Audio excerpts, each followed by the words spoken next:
17th, 2023 meeting of the Northborough Board of Health. Call it on and call to order.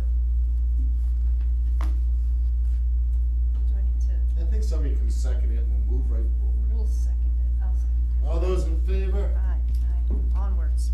Great. We have right now, the first order of business is Title V, official inspection form, 253 Brewer Street. Are we able to zoom in with the homeowners?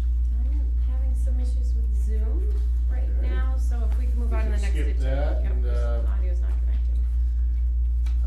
We'll go with the minutes from December 20. Anyone have any comments or concerns regarding the minutes? Does anyone need further time? The only comment that I had was at the creation of the revolving fund. At the very end where it says Black asked for a motion to endorse the revolving fund and I seconded it. And that might be true that I did, but I don't think Kristen made the motion. No. I don't think Kristen could make, I think you spoke the motion, but. Yep. Mm-hmm. Okay. That's, I either said so moved and somebody seconded it, or somebody else said it and I seconded it. Yeah, and I'll have to go back through my Yeah. notes, cause I did have some notes on it. I agree, that same statement stuck out in my mind.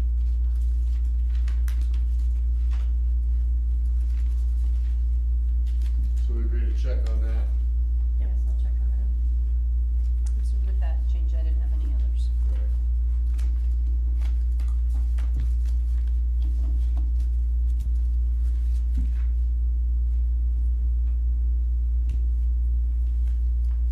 How'd we do, Lisa? Good? It Well, looks great, good. yes, thank you. All right, I Sorry. move that, we approve the meeting minutes from December 20th, 2022, with the caveat that Angie is going to check her notes with regards to the last sentence of page 2, creation of a revolving fund. Second. All those in favor? Aye.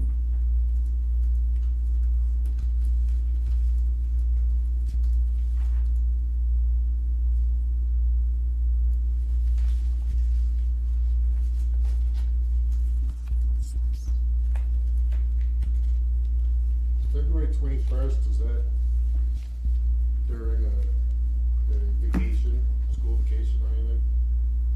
Looking It is. forward to. It is, Yes. It is? and that's, yeah, it is. So do we wanna have it during the week, just in Say case? it's for me, but I'm happy to be here. I'll be around, but. Yeah, whatever works for everyone. Not going Well, we in can- February. I don't think it's going anywhere. So we'll leave it at February 21st. You get that, Angie? Yep. Good. got that. Do we want to stay in person? February 21st is a Wednesday? Oh, that's I'm also. sorry, no, I'm totally lying. I lied. Yeah, it's Oh, also wait a minute, temporary so 20 vacation week, I don't know if It is anyone's vacation. going. Yeah. Yep. I will be away, Okay. but we could Ah. still. Well, there you go. I knew it. Yeah, that was, alright. I'm not sure about Dr. Sane or, yeah, Right. updating on that one. Perhaps we should move that upward to the second Tuesday. I won't be here. Oh, right, I think we'll just Go to March. forget February. Forget February altogether. Altogether, It's a unless short something one. comes up. Sorry, I'm late. Do a full system reboot here and try. Let's leave it on for February 21st, 2023. And, something comes up, something comes up. Nothing comes up, which I have a funny feeling that things come up. Then, we might just forego it. Well, would we have it without Kristen? You could. Never. Yeah, I could have it all prepped. I don't know if there'd be, the only thing that, would happen in February sometimes as we get closer goes through the budget cycle and goals and revolving fund and warrant articles getting settled, there might be a need, you know, for the board to look at, or, you know, if the revolving fund article was revised or things along those lines, so, or any other, you know, local upgrade approvals on a septic system or things like that, but I'm sure we could. I think we should keep it on the books and see what's there, and if not. Yeah, I think so too. Okay. Does anyone have an extra pen? Yeah. Thank you.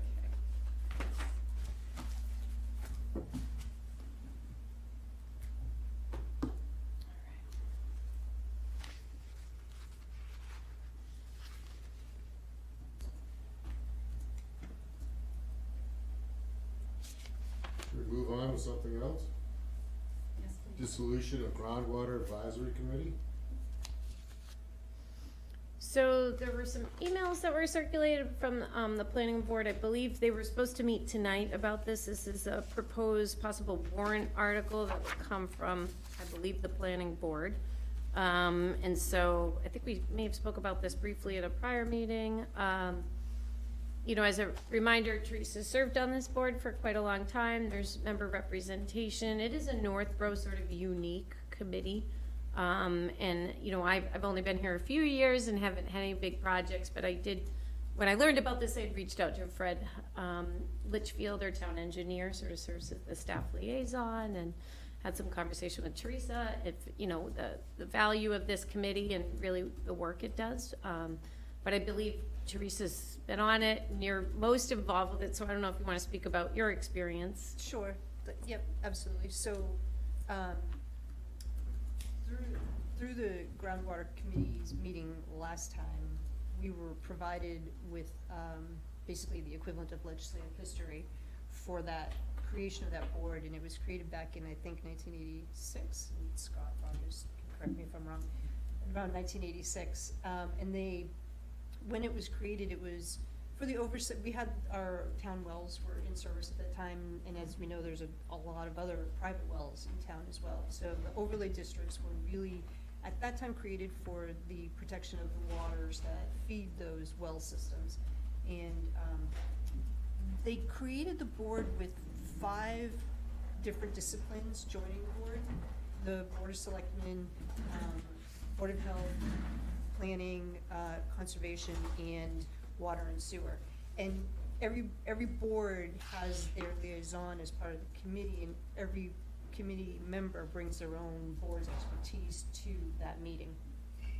So if an applicant looking to do any work within a district that includes a groundwater overlay, they need to come in front of groundwater for approvals to make sure that their project isn't going to negatively implicate the groundwater and thereby the wells.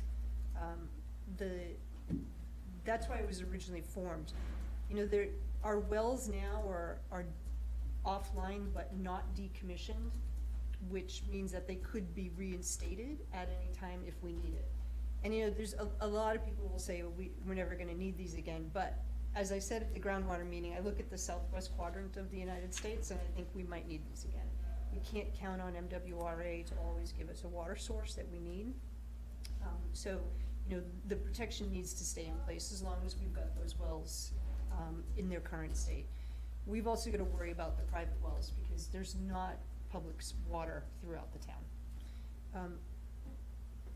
The planning board is looking to take that oversight, and what the groundwater advisory committee does is it reviews the application and makes a recommendation solely focused on with respect to the impact to the groundwater, whether to recommend approval or not recommend approval, or recommend approval with conditions to whoever the permit granting authority is.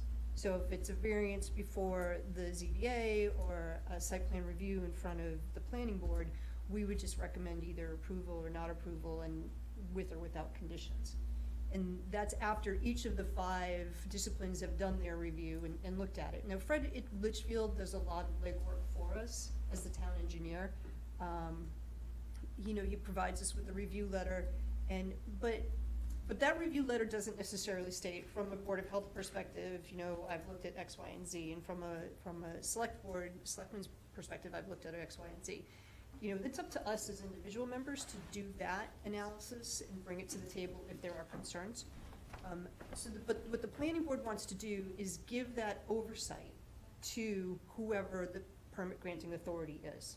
So if the site plan review is in front of the planning board, then they'll take care of whatever the groundwater issue is. And it basically cuts out, one of their justifications for it is that it would streamline the process and it cuts out yet another meeting that an applicant would need to go through. And it would cut out a meeting, but I think that it's an important meeting. At least for our town it is. And, you know, if you've got more than one child, you know that every child is different. Every town and every city in Massachusetts is different. And, you know, Northborough is its own town. And I think, you know, how we have it structured and set up works for this town, and it's got adequate protections in place that have done well for this town over time. By giving that oversight to either the ZBA or the planning board, then I don't necessarily have assurances that they're going to be looking at that application from the same perspective as a Board of Health member would looking at it. And it's not because they don't know how to, I just don't think that that's within their acumen to do it. So I think that it's important that the five boards that comprise this committee maintain their separate analysis of it. I think that there may be I think it's written in the warrant article that they're going to send a copy of the applications to each of the individual boards? Correct. The current language has that the town clerk will continue to distribute a copy of the application to the five bodies. But that language is a little unclear, so I think that's something that'll be likely to be revised as they have their public input and hearing on February 7th. Okay. So that, my concern with that is if the Board of Health has a review of this application, there's a limited period of time in which, you know, any issues would need to be raised. If we want the applicants to come in, we're asking them to now come into the Board of Health. And if conservation feels the same way, they now gotta go to conservation, same thing with water and sewer, et cetera. So you could be increasing this from one meeting to 5 or 4, Right. you know, essentially. I also, I think it's also asking the entirety of this board to do that review, or asking Kristen to do that review, adding something else to her plate, you know, I think it's not really what the, let's say, the founding fathers of this bylaw intended. From the 80s. That's right. You know, and I think it's important that, that before this committee be disbanded altogether and that authority be given to, the special permit granting authority, that we really consider whether the special permit granting authority has the bandwidth to take on the responsibilities of this committee. So that's really, like, that's pretty much how I feel about it. Okay. So who's making the push The planning for board. dissolution? The planning board is. Planning board? So they just take it over and that's the end of it? Yeah, they would basically put it into the hands of, it's either gonna be the planning board or the ZBA, depending on what the application relief Right. is. So who else is on the advisory committee? You have Board of Health, Planning Board, ZBA. No, we don't have ZBA. We have Board of Health, Planning Board, Board of Selectmen, Scott's our rep from the Board of Selectmen. Water and Sewer Commission, and Conservation.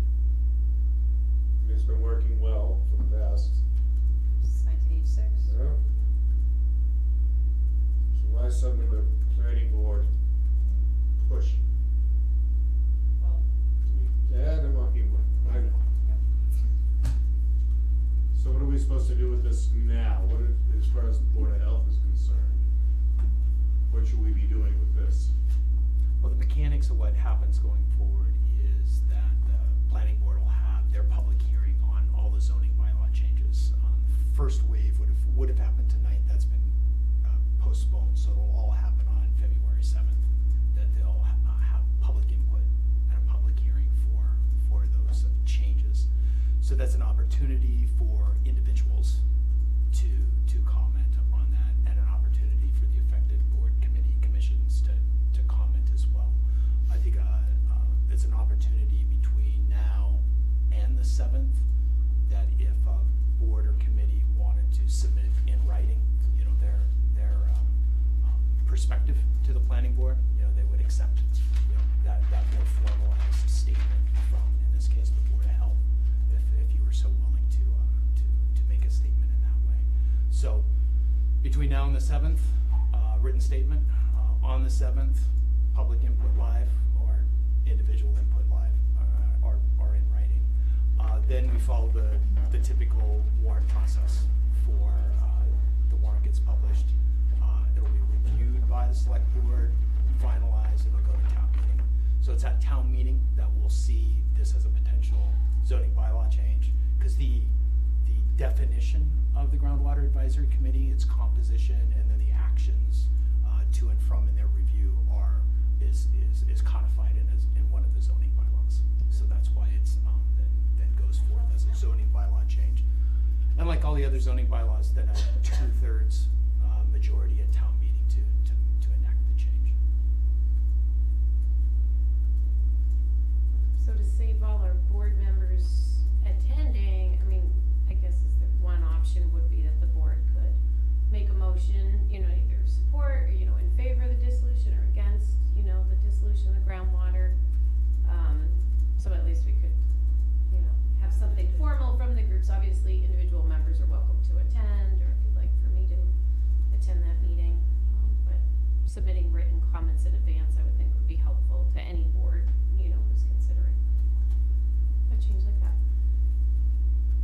Has the present system really caused a slowdown or a real inconvenience to, I don't, you know, you know, I don't get think away it so. out?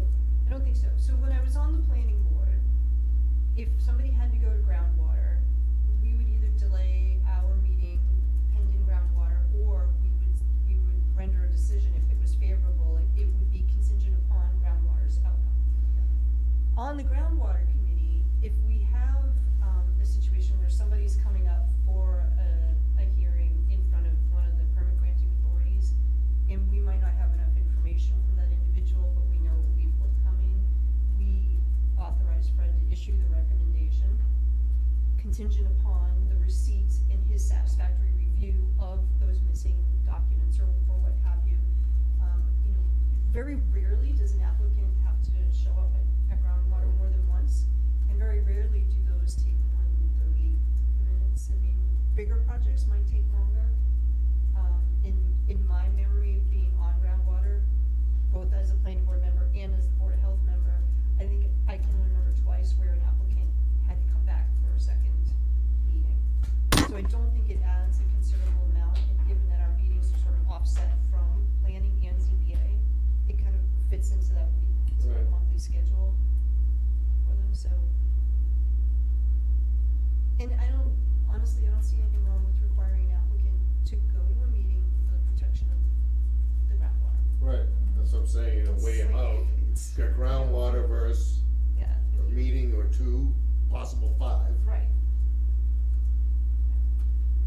Well, the chair will entertain a motion, if anyone has one, to either vote towards dissolution or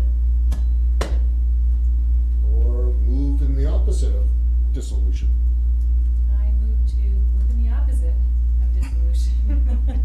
I think it should remain,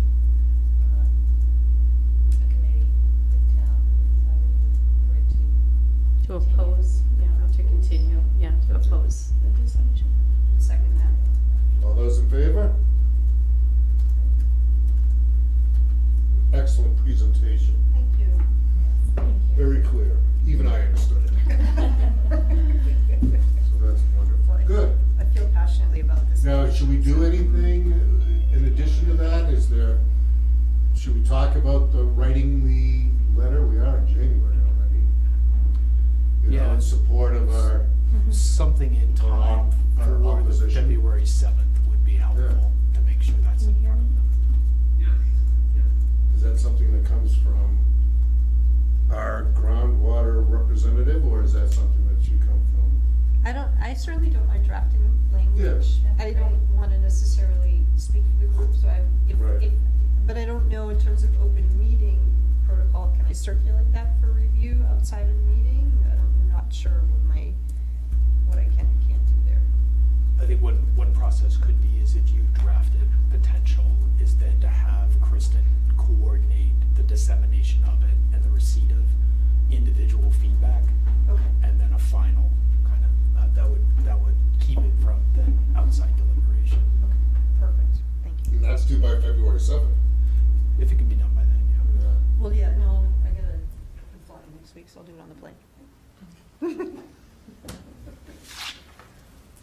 Excellent. Schedule it right in there on Sunday. Perfect. Thank you. We'll have it by Sunday night. That's quick. Yep. All right, well, that's good. Let's go on to, it looks like we have our New Yorkers with us. 253 Brewer Street. Okay, so Erin and Stacy, I'm gonna turn you around to these guys. I messed up, I tried another audio setting, that's what was the delay, and it didn't work well. So if you can't hear, just ask us to please repeat, and same, I'm gonna put the mic down, and same for the board, we might have to do a little bit of the repeat game. But I just wanna summarize sort of where we are, and you guys can jump in at any point. You know, you sent some supporting documents that were circulated to the board.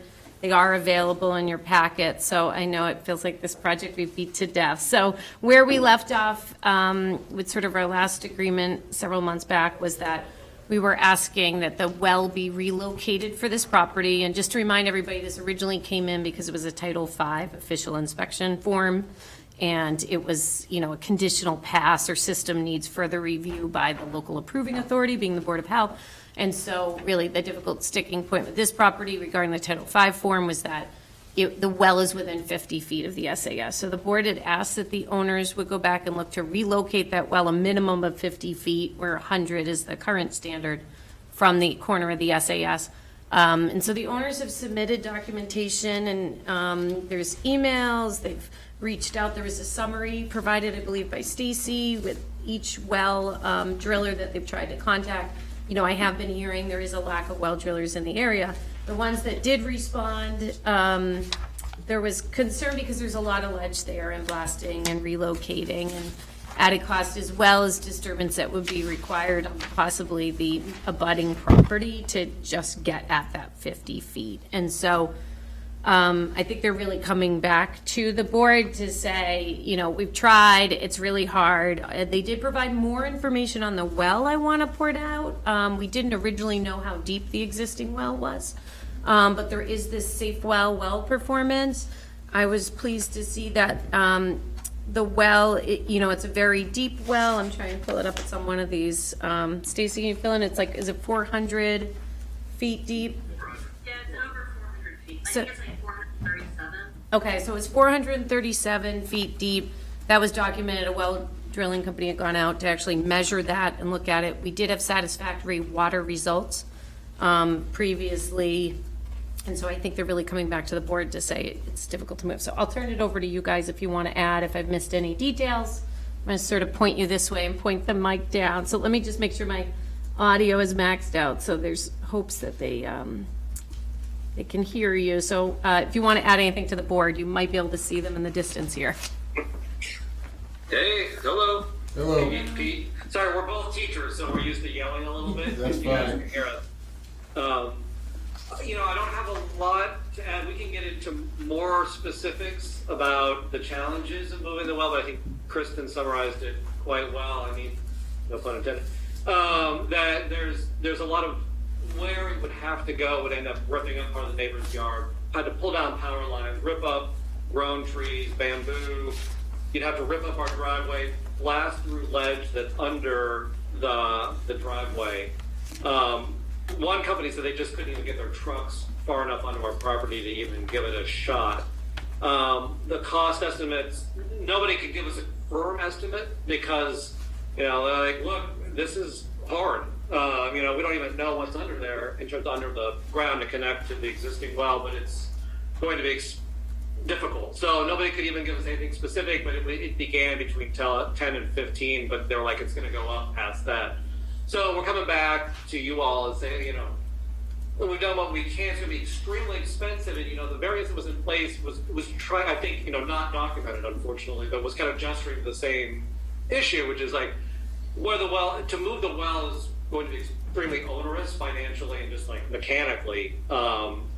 And so that has proven to be the case, it seems. And so that we're hoping it was going to be a variance either way. For 20 feet to cost upwards of, could be 20 grand or more. We're hoping just to ask you all if we can keep the existing variance in place and move forward with this project. So, but go ahead. Oh yeah, and we submitted part of this as well as to, and then this is something that we messed up. The house should be deed restricted to 3 bedrooms, given the size of the septic system there. And so it's currently 4 bedroom. We submitted a permit, which we got from the building department, to make it a 3 bedroom. And then we're also going to deed restrict it as a 3 bedroom as well. And so we've got the permit there. I think we've got somebody lined up who can do that work for us. And then with your okay, we will go ahead and do the work on the inside to make it a 3 bedroom. And then hopefully can keep the existing well and variance in place and kind of wrap up this process. It's a good well. It's a good well, and it's a good septic. They're just too close together. It's not a good close septic. together. No, well, no, I would say the septic's, 20 you know, years old? yeah, it's older, which is, it's fine. Like with these systems, you don't know.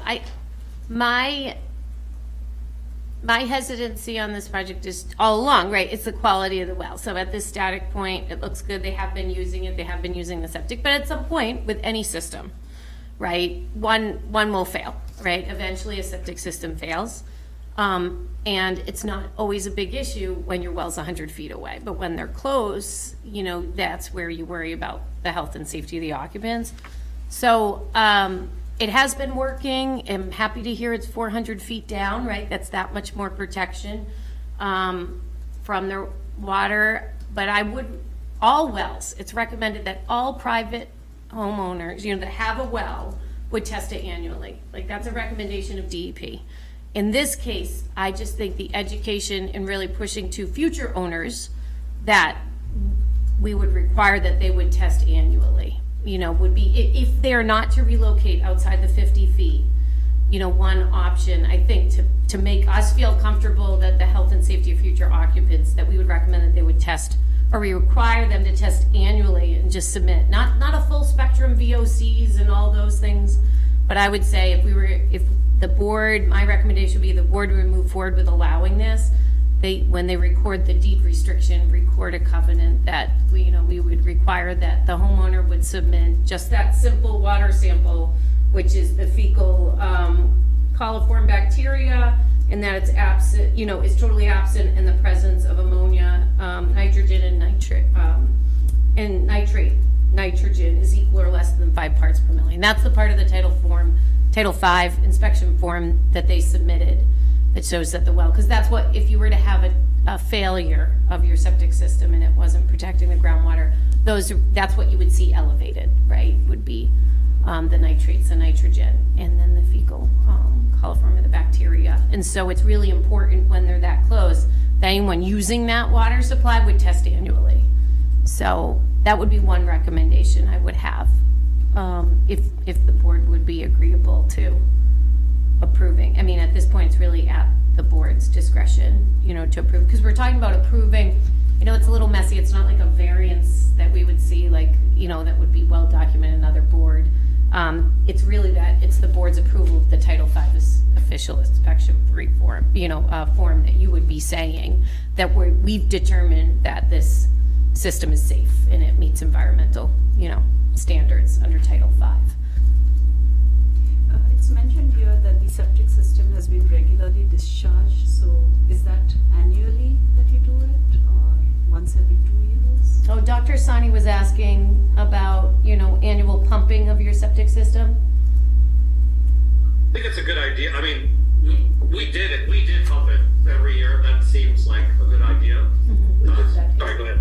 Yeah, no, so the previous owner had it pumped, I think, every year or two. It was just two people living there. So it's been fairly empty for a while. I mean, it's a 3-bedroom house, but the guys and kids went to college in the 90s. So it was really only 2 adults living there until his wife passed, and then he left the property. We had it pumped twice in our time living there. So yeah, I think that's part of why it's working well still, is it's been well maintained. Yeah, so we pumped it when we moved in May of 2021, and then we pumped it again the next year. So we pumped it it just seemed like a good idea. So, but that makes sense as a recommendation. And that will, pumping of the septic tanks, this is, one tank, I believe, I have to check, I think it's a single or double 2-compartment tank. That will prevent solids getting into the leaching field, which will extend the life of the leaching field or the soil absorption system. But either way, bacteria does move into it, like that's the natural, but the solids, the reason you pump your tank is to prevent solids, which make it worse and take years off the leaching field. So it will fail prematurely if you let solids move through that tank. It becomes so full. So any routine, that's a part of it, but regardless, you'll have bacteria goes into that's just how it works. Right. So it definitely helps. In anyone, especially with an older system, it's recommended they pump annually, especially if it was 4 occupants or more. So that's part of it. That's why it's still working, right? And that's why, the well result was good. So, recommendation on pumping the tank is also important. I'm sure the answer is yes, but the leaching field moves away from the well, right? Not towards the well. As it's installed, if the well is here, the leaching field goes this way, not this way, correct? How groundwater moves, I don't, it's tough to say on that exact site. You're close. Leaching field's obviously above, the well's 400 feet down, and Right. the leaching field's way up there. Right, but if the D box comes out and then the leaching field moves in a certain direction and the well is somewhere at the end of that direction, I'd be less comfortable with that than. Yeah. what's behind I think I it- can't really hear you, but Oh, So, Teresa was I asking, don't know if it matters. Sorry. right. Do we have a There is a diagram of that? sketch at the very back of the Title V. So if you have the Title V form here, it's a nice clean sketch on page 16 of 21. We can also provide a site survey that will show that the leaching field is downslope from where the well and the septic are located, if that makes a difference. And it is a drilled well, so there's a full cap on the well, so I'm not concerned about infiltration from above. It goes in the opposite direction. Yeah. Which is It good. does slope towards the road. Yeah, the driveway's the high point. Okay. That makes me feel a little better about the setup.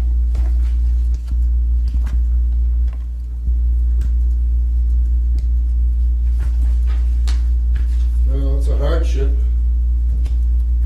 Can't put it anywhere else. I think future owners, there is a parcel next door that, not related to Stacy and Aaron, the prior owner, I understood, owned the 2 adjoining parcels. And that parcel, prior to their ownership, was taken by tax taking of the town.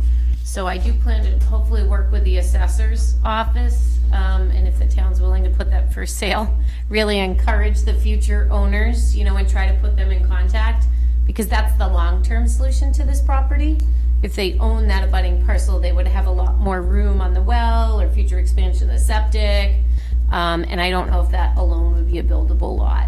But that would be my long-term goal for this property, because that would give them the flexibility that, 20 years down the road or whenever they need to replace that septic, they're not gonna get into this. Because a replaced septic system on this property at this point would be like a recirculating sand filter. So there's just not a lot of room, and so you'd have to move to a higher technology. It's more expensive. And so that would be something, but that's down the road. That's out of our control, and properties need to go to town meeting to be sold. So it's not for now, but that's something I plan to work on behind the scenes. So hopefully a future owner would consider that. congratulations on buying the adjoining lot, by the way. Yeah. We didn't hear that. We can't Oh. hear anything. Oh, sorry, Glenn just teased. He was saying that, congratulations on buying the abutting lot, or something. We're talking about future owners down the road, so we understand that's not something you can control at this point. It's funny, we asked because if we had planned to stay, we'd planned to buy that piece. And so I talked to somebody in the office and she's like, well, you can only, it wasn't up to her. Like, you had to put it up in front of her. But Yeah. she's like, yeah, I want to tax that property. Buy it, please. We wanted to buy it. Yep. Right, so what do we have to do? Just approve the Title V official inspection report form as is? My recommendation, we're working through, like Stacia mentioned, we're working through the interior changes, so that is ongoing. And then we'll do the deed restriction once that's done. So they've been very cooperative, and I'm looking forward to having that wrapped up, so it'll clearly be a 3-bedroom. I would recommend a covenant to be recorded. It's normally like a 1-pager that would state that the owners will test annually. I mean, the enforcement on that, it's as good as somebody reads the deed to do it in our office's ability. The annual testing for someone who were to live a future owner, it might be $300 a year to do that basic test. But putting something to put future owners on notice that the well is close, and the board has approved this Title V form, and we're recommending or requiring annual testing for just those 4 parameters, I think would protect the future owners and help protect public health and safety. Because, these guys can do their due diligence and their realtors can do their due diligence, but not every new buyer really understands what they're supposed to do. A 1-pager recorded, just like the deed restriction, just makes it really clear in terms of the board's vote, where it stands and what the homeowner needs to do. And do they submit it to the board? Yeah, they would submit it to our office. So just like when we record a deed restriction, they typically send us a draft of it. We look at it, they say yes, they provide us proof of recording. So I would condition an approval of the Title V based off of, a covenant on annual testing for those parameters and a recording of a deed restriction. And then I would, if that was a motion, then we would just issue a letter when it was all done to these guys saying that the Board of Health has approved your Title V official inspection form. Is an annual pumping? And annual pumping. Annual pumping, annual testing, Yep, recorded. yep. Is it a variance that they're looking for? They don't call that under Title V, so if you look, you can sort of see the language hidden in the Title V. Last time this was done with the prior agent, it was he just issued a letter, right? It's not called a variance per se. So it's really, okay, so if you go to page 3 of 21, further evaluations required by the Board of Health, so it just says a condition exists. The condition at the bottom of page 3, it continues on to page 4. The condition is that if you flip to page 4, that the tank is within 50 feet. And so right there at section B, so under section CB on page 4 of 21, it says system will fail unless the Board of Health determines the system is functioning in a manner that protects public health, safety, environment.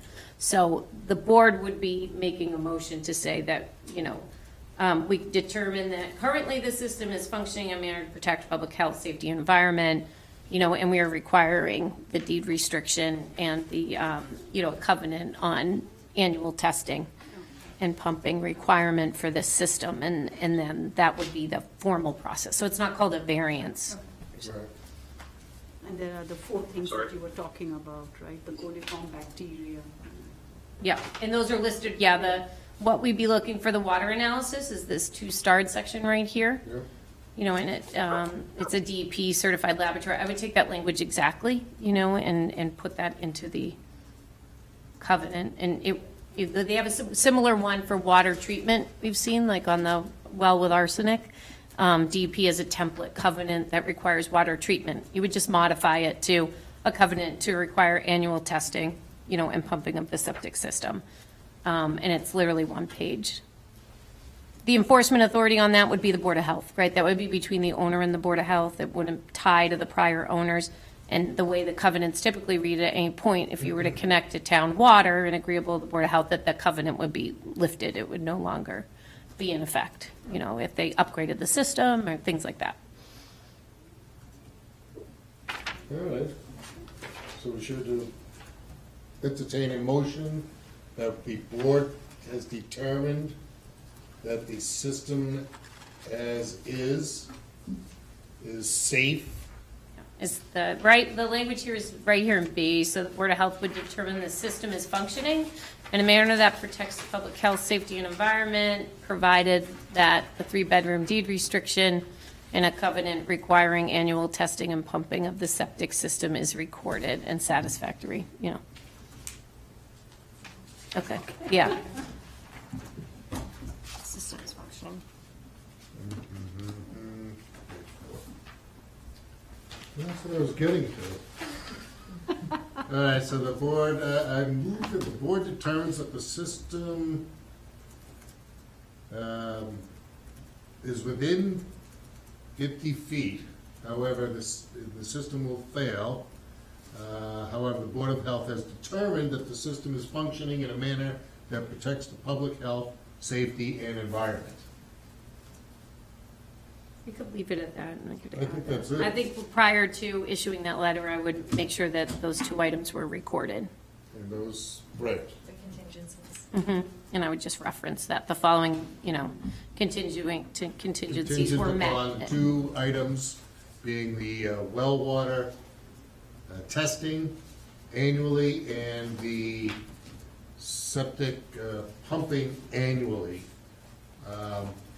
be recorded the Registry of Deeds It's part of a deed restriction as part of the deed restriction.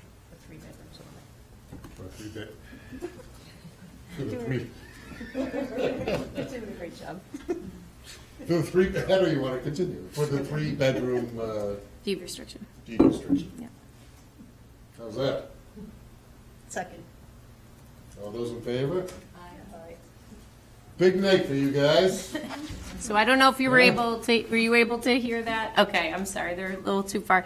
So the board did vote that, you know, upon recording of the deed restriction and covenant to require, you know, future owners, the owners to annually test and submit an annual pumping of a septic, that they will approve your Title V official inspection reform. Okay?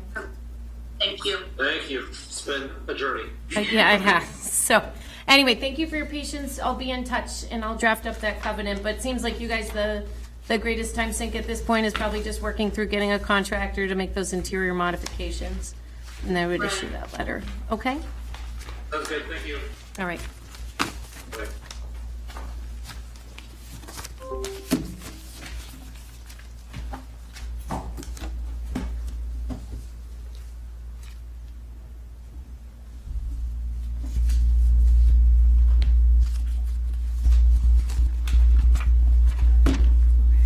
Sure. This is January 23rd meeting. We're gonna change that date. No. So on the agenda, I noted a tentative January 23rd meeting at 7 p.m. to discuss Algonquin Regional High School Athletic Campus improvement plan. So I don't know if you've read or heard about it, but there's a proposal to redo the track at Algonquin, which is totally aged out. It is no longer safe. But the field, it's currently, I believe it's natural grass. They want to upgrade to a synthetic turf field. So that process is going through the planning board right now. But if you follow the news, you've probably heard about Mayor Wu, and you know they were banning. You know the news stories several months back said that they were banning synthetic fields in Boston. That was taken a little out of context, but there have been some concerns raised with PFAS and some of the tire crumb that's in these fields and other concerns. So I think I've only had a couple of residents reach out with concerns, and everybody wants to know how the Board of Health feels about this proposal. And it's a little complicated because it's a Northborough Southborough project, right? So it's our shared high school. So Southborough's Board of Health is fielding similar questions, and we don't really want to be pinned to one another. And one saying, so I spoke to the chair, Chelsea Malinowski in Southborough. She's the chair of the Board of Health there. And we thought it might make a lot of sense if we could get a meeting on the books to put both on Zoom to make it easier for people both boards together, and have the schools make a presentation on the turf fields, and the Board of Health can hear firsthand, hopefully have some updates, just so if there are some of these health concerns. So I have been compiling some resources on this. You know, the Mass Department of Public Health as a whole, like FAQ.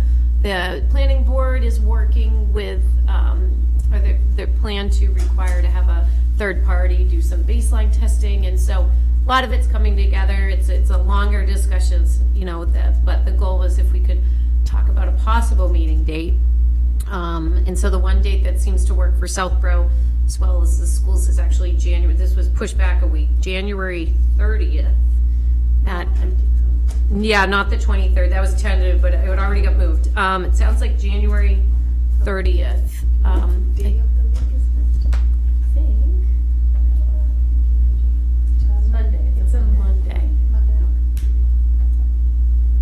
at 7 p.m. I wouldn't expect it to be an extremely long meeting. It would be the boards of health. Like, we'll circulate that material ahead of time. You know, I was just talking to Fred, the Litchfield town planner, you know, even just saying, can you remind me what they're using in between the turf? Is it the tire crumb, which is sort of raised, or some towns are going to coconut shell? There's all different like technologies that they use on these fields, and so understanding that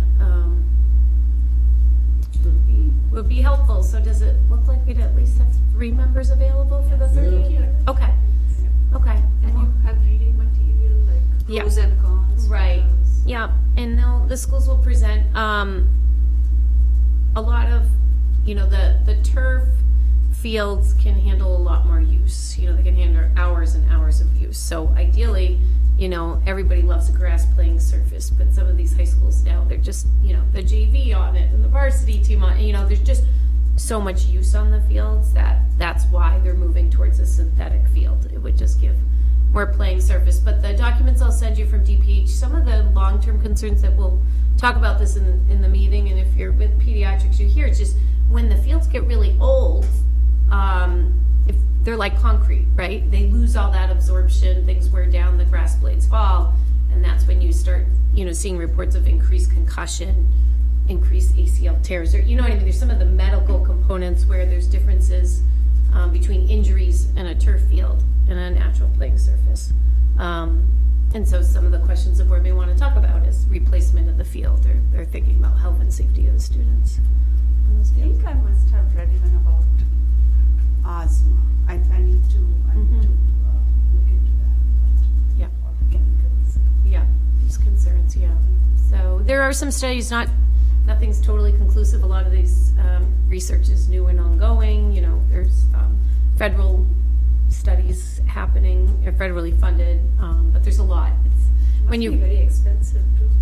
yeah, I think the fields are, you know, it's a big project. It's tough to pull it apart, right? Because it's stadium, it's the whole kit and caboodle. It's a big project, so we'll learn more. But we do have, the planning board has fairly extensive materials. I can send you a link on those, start looking at it, and then the FAQs. So there's a lot of reading material there, considerations. And I guess if any of you have questions in advance, so we do have time, if you review the materials and you want me to pose any questions in advance to the schools to answer, happy to do that. But then it would be nice to all be in the same room and hear the proposal directly. So, okay, so we'll Good. look to do that as the 30th, and that will be via Zoom. Interesting. Okay, anything else? I know. Any other We're business? done. And you discussed about February 21st. Yep. Yeah.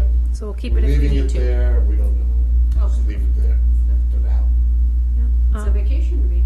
Yes. That's why I said I'm like, I'm not gonna be here. But we'll figure that out. If we need to have a meeting, we can have the board prepared, and if not, we'll probably look to skip and have a busy March.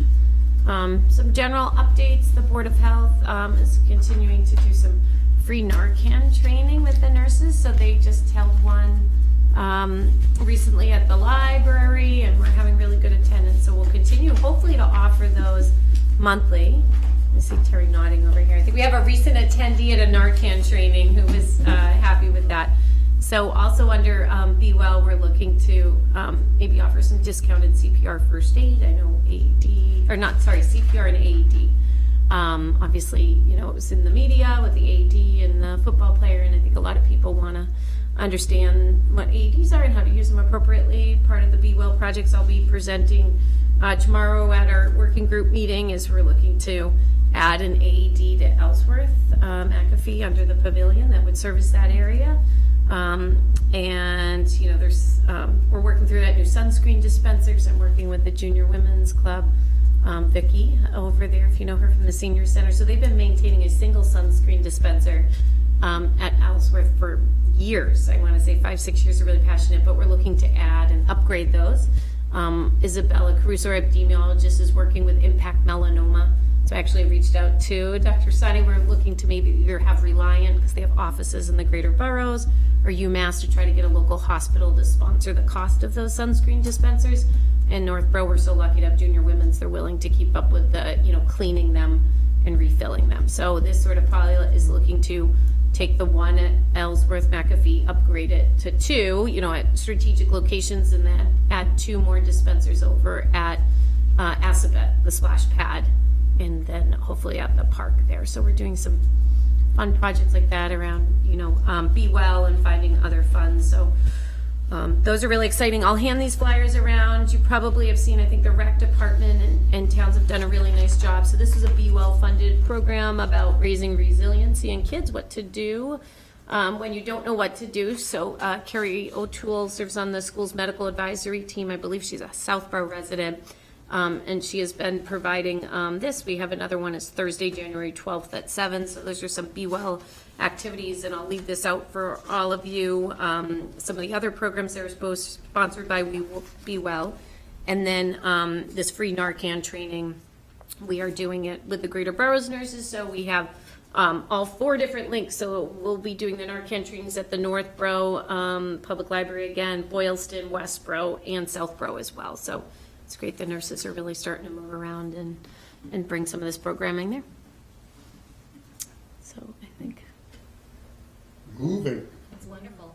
Yeah, cool. moving around. Good.